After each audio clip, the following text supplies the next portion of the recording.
Hi, welcome to Tricia's 2-Minute Tales. My son Brandon one time was eating a piece of chocolate cake. He dropped it on the floor, and I told him to clean up his mess, but he didn't. Without me realizing it, he just walked off and left it. And it was a rather large scrap of cake that he had left on the floor. Following quickly behind him was my son Ryan, who was a toddler at the time. Without me knowing it at the exact moment that he did it, he picked that cake up, and knowing that he shouldn't have eaten it off the floor, he shoved it in his mouth as fast as he could. A few minutes later, or a few seconds later, I saw his little cheeks all pushed out and some chocolate on the edge of his mouth, and I realized what he had done.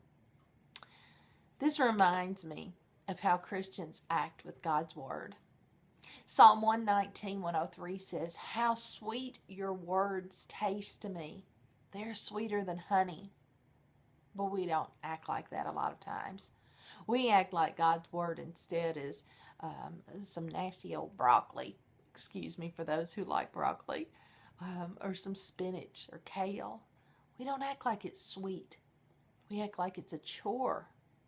A chore to read it. A chore to listen to it.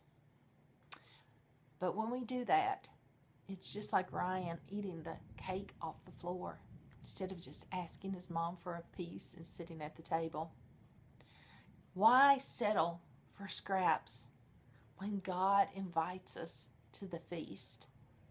God's Word is a rich, delicious resource to help us live our lives in the way that pleases Him. Let's not neglect it. Let's not eat off the floor. For more resources, for devotionals, blogs, and other information, check out thegirlsgettogether.com.